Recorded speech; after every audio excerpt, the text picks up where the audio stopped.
আর এবার আপনাদেরকে দুর্গাপুরে খবর জানাই, যেখানে সরকারি আবাসনে রীতিমতো টাকা নিয়ে ভাড়াটে বসাচ্ছেন তৃণমূলের দাদারা। ঠিক এই অভিযোগে সরগরম ডিপিএল কলোনি। মঙ্গলবার সেখানে অভিযান চালিয়ে এই সমস্ত অবৈধ দখলদারদের বিদ্যুৎ সংযোগ কেটে দিল রাজ্য বিদ্যুৎ দপ্তর।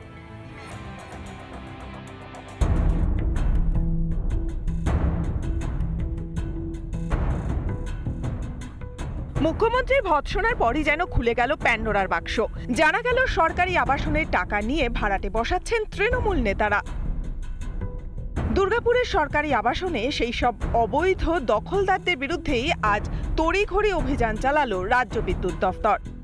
গতকাল নবান্ন সভাঘরে মুখ্যমন্ত্রী রাজ্যের বিদ্যুৎ মন্ত্রী অরূপ বিশ্বাসকে পাশে বসিয়ে বিদ্যুৎ দপ্তরের ভূমিকা নিয়ে ভর্ৎসনা করার পর এই অ্যাকশনে বিদ্যুৎ দপ্তর দুর্গাপুরের ডিপিএল কলোনির যে অবৈধ দখলদাররা, যে সরকারি আবাসন দখল করে যারা আছে, তাদের বিদ্যুৎ সংযোগ বিচ্ছিন্ন করতে সকাল থেকে তৎপর হয়েছে রাজ্যের বিদ্যুৎ দপ্তর। রাজ্য সরকারি সংস্থা দুর্গাপুর প্রজেক্ট লিমিটেডের সরকারি আবাসন। অভিযোগ, সেই ডিপিএল কলোনিতেই মোটা টাকা নিয়ে ভাড়া বসাচ্ছেন তৃণমূলের দাদারা। এখানে যারা আবাসিক, যারা ডিপিএল এর এই আবাসনে যারা থাকছেন, মানে যাদের দখল দেওয়া হয়েছে, কারো কাছে 20,000, কারো কাছে 25,000 টাকা নিয়েছেন স্থানীয় তৃণমূল নেতৃত্ব। আমি তৃণমূলে, ও বলছে আমি তৃণমূলে 10 জন, মানে 25,000 টাকা আপনি দিয়েছিলেন, টাকাটা তো জলে গেল। এবার কি করবেন? জলে গেল। কদিন ছিলেন? হয়ে গেল এক বছর প্রায়। আমাদের আস্থা দিয়েছিল যে এখানে থাকার কোনো অসুবিধা না, কারেন্ট জল ফ্রি, তারপরে আমাদের 4-5 বছর থাকতে পারবে। আর 25,000 করে আমাদের কাছে নিয়েছিল। কত টাকা দিয়েছিল? 4 জন ঢুকে দিলাম 1 লাখ টাকা। 1 লাখ টাকা ছিল টাকাটা? ওটা বিশু লক্ষণ। বিশু তৃণমূলের নেতা। আর লক্ষণও তৃণমূলের। আজ হানাদি অবৈধ বাসিন্দাদের বিদ্যুতের লাইন কেটে দিল রাজ্য বিদ্যুৎ দফতর। ডিপিএল থেকে, ডিএসপি থেকে শুরু করে আলো স্টিল কারখানা বিভিন্ন কোয়ার্টার দখল করে ব্যবসা করছে। গোটা দলটা চোরে পরিণত হয়েছে। ঠক বাসতে গা উজাড় হয়ে যাবে। সরকারি আবাসনে ভাড়া বসাচ্ছে তৃণমূল। অভিযোগ উঠতেই সাফাই স্থানীয় তৃণমূল নেতার। গত কয়েকদিন আগেও আমরা বলেছি যে ডিপিএল এর যে কোয়াটা, তা হচ্ছে ডিপিএল এর কন্ট্রাকচুয়াল লেবারদের হাতে যেন দিয়ে দেওয়া হয়। এলাকাবাসী যাদের নাম বলছে, যাদের কাছে টাকা নিয়েছে, আমি তাদেরকে অনুরোধ করব জোর হাতে করে যে আপনারা গিয়ে পরে থানায় তাদের বিরুদ্ধে অভিযোগ করুন। মুখ্যমন্ত্রীর মন্তব্যের পরই তৎপরতা রাজ্য বিদ্যুৎ দফতরের। মুখ্যমন্ত্রী না বললে কি নজরদারির কাজও চালাবে না প্রশাসন? ক্যামেরায় তাপসের সঙ্গে রমেন মজুমদারের রিপোর্ট, রিপাবলিক বাংলা, দুর্গাপুর। দেখুন, রাজ্যের দিকে দিকে দুর্নীতির অভিযোগ, রেশনের দুর্নীতি, আবাসের দুর্নীতি, আর এবার রূপশ্রীত দুর্নীতির অভিযোগ। সরকারি প্রকল্পেও তোলা তুলছে কি শাসক দল? কারণ 10,000 টাকা দিতে না পারায় বাতিলই হয়ে গেল রূপশ্রী প্রকল্পের আবেদন। দেখুন, 7 মাস হয়ে গেল বিয়ে, কিন্তু এখনো রূপশ্রী প্রকল্পের টাকা মেলেনি। মেয়ে আজিমার জন্যই রূপশ্রী প্রকল্পের আবেদন করেছিলেন মালদার চাঁচল 2-এর আনোয়ার হোসেন। আনোয়ার হোসেন 2 চোখেই দেখতে পান না। শুনেছিলেন সরকারি রূপশ্রী প্রকল্পের কথা, সেই মতো আশা নিয়ে আবেদন, কিন্তু আবেদনই সার, মেলেনি প্রকল্পের টাকা। তাদের মেয়ের বিয়ের জন্য তার বাবা, মূলত ওই পরিবারের বা ওই মেয়ের বাবা অভিযোগ করছেন তার মেয়ে বিবাহর জন্য ডিসেম্বর মাসে তার মেয়ের বিবাহ হয় এবং 7 মাস কেটে গেছে, রূপশ্রীর টাকা পায়নি। এবং সেই ক্ষেত্রে তার বাবা অভিযোগ করছেন যে কাটপানি চাওয়া হয়েছিল।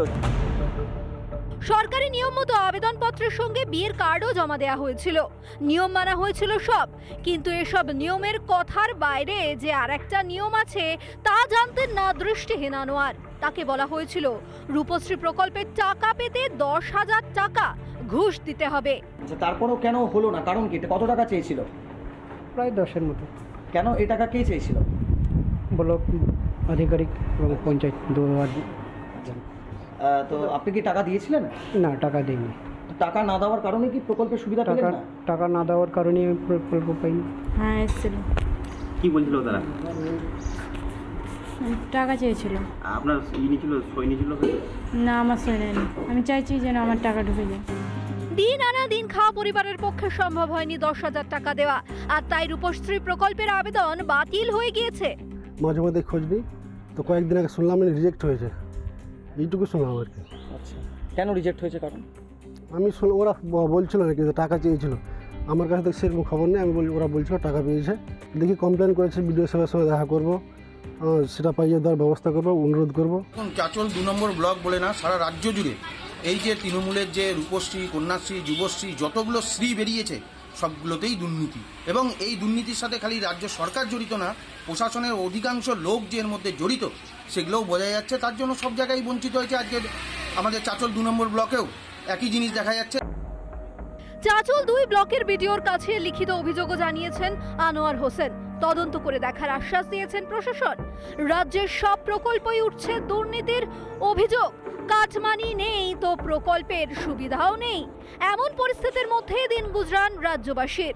আর যিনি 25,000 টাকার জন্য আবেদন করেন তার পক্ষে কি করে 10,000 টাকা তোলা দেওয়া সম্ভব? বিষয়টি নিয়ে ইতিমধ্যেই তদন্ত শুরু হয়েছে। মালদা থেকে দীপঙ্কর গোস্বামী, রিপাবলিক বাংলা। জানেন কি, ডাউন দুন এক্সপ্রেসে সেখানে দুষ্কৃতী তাণ্ডব। ট্রেন বিহারে ঢুকতেই চলন্ত ট্রেনে সংরক্ষিত কামরায় সেখানকার যাত্রীদের ওপর চড়া হয় বেশ কিছু দুষ্কৃতী। লাঠি, হকি স্টিক, বেল্ট, রড দিয়ে রীতিমতো যাত্রীদেরকে বেধড়ক মারধর করে। তাতে মাথা ফাটলো বেশ কয়েকজন যাত্রী।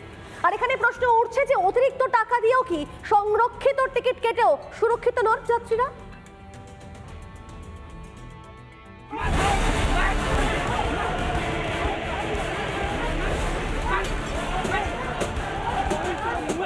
লোক স্টেশনের বাইরে, ট্রেনের ভিতরে 50-60 জন এরকম ধরনের পাথর, লাঠি, চাকু, বেল্ট, চেন, বালা, উইকেট, হকি স্টিক এই সমস্ত দিয়ে মানে মারামারি শুরু।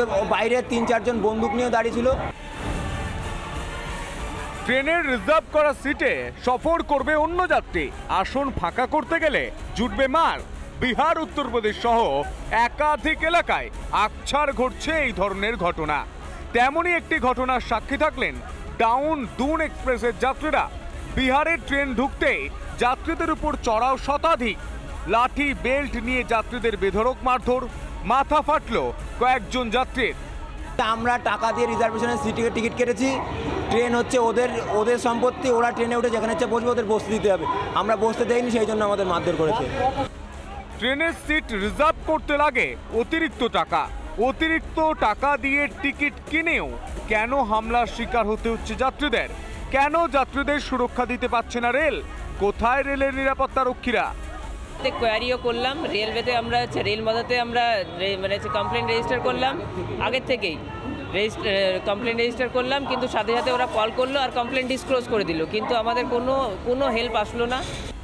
কখনো বালাসোর, কখনো শিলিগুড়ি, বারবার ট্রেন দুর্ঘটনায় প্রাণহানি হয়েছে যাত্রীদের। এবার চলন্ত ট্রেনে যাত্রীদের উপর তাণ্ডব। কেন যাত্রীদের নিরাপত্তায় নজর নেই রেলের? হাওড়া থেকে বিশ্বনাথ দাসের রিপোর্ট, রিপাবলিক বাংলা। আসা যাক পরে খবরের থেকে। জলপাইগুড়ি খবর জানাবো আপনাদেরকে, যেখানকার পুরসভা চেয়ারম্যানের অপসারণ চেয়ে রীতিমতো ধর্নায় বসলেন কংগ্রেস কাউন্সিলর। শহরের উন্নয়নে কোনো কাজই করছেন না পুরপ্রধান। পুরসভার চেয়ারম্যান প্রমোটার আর ঠিকাদারদের তাদের চেয়ারম্যান বলেই কটাক্ষ করছেন কাউন্সিলর অম্লান মুন্সি। জলপাইগুড়ি পৌরসভার চেয়ারম্যানের অপসারণ চেয়ে জলপাইগুড়ির পৌরসভারই 24 নম্বর ওয়ার্ডের কাউন্সিলর, কংগ্রেস কাউন্সিলর অম্লান মুন্সি ধর্নায় বসলেন শহরের প্রাণকেন্দ্র কদমতলা মোড়ে। তার যেটা দাবি যে পৌরসভার যিনি চেয়ারম্যান রয়েছেন তিনি অযোগ্য এবং তিনি কাজ করতেই পারছেন না। জলপাইগুড়ি পুরসভার 24 নম্বর ওয়ার্ডের কংগ্রেস কাউন্সিলর অম্লান মুন্সির অভিযোগ, পুরসভার বিরুদ্ধে কথা বললেই সেই কাউন্সিলরের ওয়ার্ডে কাজ বন্ধ করে দেওয়া হচ্ছে। অবিলম্বে পুরপ্রধানের পদত্যাগের দাবিতে শহরের প্রাণকেন্দ্র কদমতলা মোড়ে অবস্থান বিক্ষোভে বসেন অম্লান সহ তাঁর অনুগামীরা। 24 নম্বর ওয়ার্ডের কাউন্সিলর হিসেবে আমি পৌরপতির সমস্ত কাজের সমালোচনা করি, সেটা গঠনমূলক সমালোচনা করি। উনি গঠনমূলক সমালোচনা শুনতে অভ্যস্ত নন, তাই 24 নম্বর ওয়ার্ডবাসীকে তথা আমাকেও একটা বার্তা দেওয়ার চেষ্টা করছেন যে আমার বিরোধিতা করলে 24 নম্বর ওয়ার্ডের উন্নয়ন স্তব্ধ করে দেব, এবং তিনি স্তব্ধ করে দিয়েছেন। অমৃত জল প্রকল্পের জন্য রাস্তা খোঁড়া হয়েছিল এবং সেই রাস্তা সংস্কারে 1,76,00,000 টাকার দুর্নীতি হয়েছে বলে অভিযোগ অম্লান মুন্সি।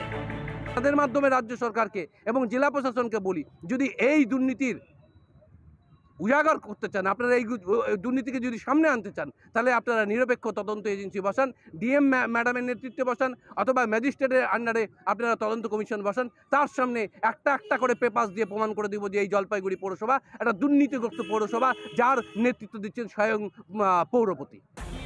যদিও এই ধরনের নেপথ্যে রাজনৈতিক অভিসন্ধি রয়েছে বলে দাবি 15 নম্বর ওয়ার্ডে তৃণমূল কাউন্সিলরের। আমি মনে করি যে একটা নির্দিষ্ট জায়গা আছে তার বলবার, কারণ পৌরসভার মাসিক সভাগুলি হয়, সেই সভাতে যদি তিনি বিষয়টা আলোকপাত করতেন বা তুলে ধরতেন, হ্যাঁ, তাহলে মনে হয় ভালো হতো। কিন্তু সভাগুলিতে তিনি যে কথাগুলি বাইরে বলছেন সেই কথাগুলি তিনি ভেতরে বলেন না। তো ভেতরে বললে নিশ্চয়ই আর প্রশাসনিক পদক্ষেপ নিতে পারেন পৌরপ্রধান। বিরোধীরা বিরোধিতা করলেই আতে ঘা লাগছে শাসকের। বিরোধী দলের কাউন্সিলর বলে কি বঞ্চিত হতে হচ্ছে 24 নম্বর ওয়ার্ডের বাসিন্দাদের? লাগাতার ধর্নায় বসেছেন এবং তার দাবি যতক্ষণ না পর্যন্ত জলপাইগুড়ি পৌরসভার এই চেয়ারম্যানকে এখান থেকে বরখাস্ত না করা হচ্ছে বা চেয়ারম্যানের পদ থেকে সরিয়ে না দেওয়া হচ্ছে, ততক্ষণ কিন্তু অম্লানবাবুর যে ধর্না, সেই ধর্না কিন্তু চলবেই। জলপাইগুড়ি থেকে সুবীরেশ, রিপাবলিক বাংলা।